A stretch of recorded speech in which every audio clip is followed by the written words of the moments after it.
বাংলাদেশকে আর্থিক সাহায্য অর্ধেক করলো ভারত, ভুটান পাবে 2289 কোটি টাকা।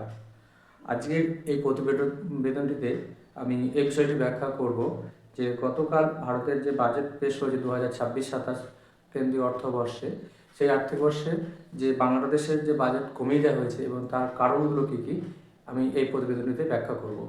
নমস্কার প্রিয় দর্শক বন্ধু, আমি সাহেব, আপনারা দেখছেন নিউজ স্পাইসি ইউটিউব চ্যানেল। আমি এই চ্যানেলের মাধ্যমে বিভিন্ন দেশ বিদেশের রাজনৈতিক বৈদেশিক খবরগুলোর ব্যাখ্যা ও বিশ্লেষণ করে থাকি। আপনারা এই চ্যানেলটিকে সাবস্ক্রাইব করে রাখুন বিভিন্ন ধরনের আপডেটগুলো পেতে। তো প্রথমে বলি যে বাংলাদেশের আর্থিক সাহায্য অর্ধেক করে দিয়েছে, আর সব থেকে বেশি বাজেটে যে দেশের জন্য বরাদ্দ হয়েছে সেটি হলো ভুটান।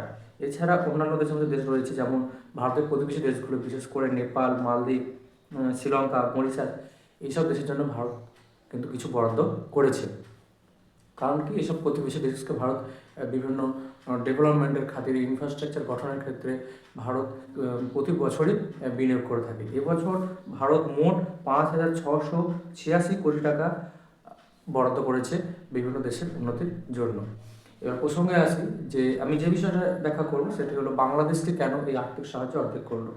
তো আপনারা সকলে জেনে থাকবেন যে বিগত দেড় বছরের বেশি সময় ধরে ভারত এবং বাংলাদেশের সম্পর্ক একটা থ্রেটের মুখে রয়েছে। কারণ ক্রমাগত ভারত বিরোধী বক্তব্য এবং ভারতের বিরুদ্ধে যে সমস্ত অ্যাকশন বিশেষ করে বাংলাদেশ বর্তমানে নিয়েছে, তাতে এটা বোঝা যাচ্ছিল যে বাংলাদেশকে ভারত আর সাহায্য করবে না।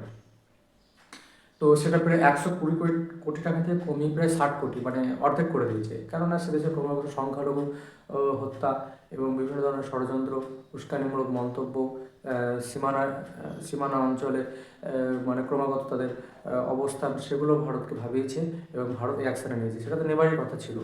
বাংলাদেশ যে কাজটা করছে, এখন ভারত যদি পদক্ষেপ না নেয় তাহলে ভারতেরও যেসব জনগণ রয়েছে ভারতের সরকারের বিরুদ্ধে প্রশ্ন তুলবে। কেন একটা বাংলাদেশের মতো দেশ, সেখানে ভারত চুপ করে বসে থাকবে, একটা অ্যাকশন নিতে পারে না, এবং নিয়েছে। আগেও বিভিন্ন ধরনের অ্যাকশন নিয়েছে, এবার কয়েক অ্যাকশন নিল টাকার দিক থেকে, অর্থাৎ হাতে মারবে বাংলাদেশকে।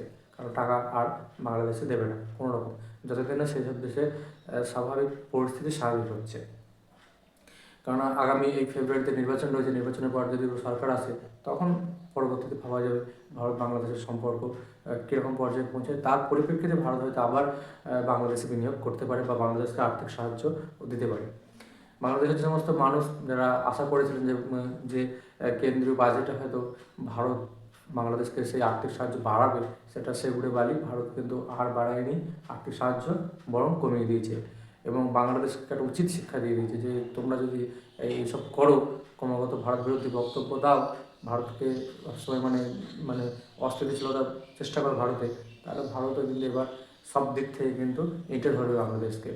আগে কয়েক মাস আগে ভারত যখন ওই পেঁয়াজ রপ্তানি বন্ধ করে দিয়েছিল বাংলাদেশে আকাশ ছোঁয়া, কখনো চাল রপ্তানি যদি বন্ধ করে দেয়, সেখানেও বাংলাদেশের যে সমস্ত জিনিসের দ্রব্যের দাম বেড়ে যায়।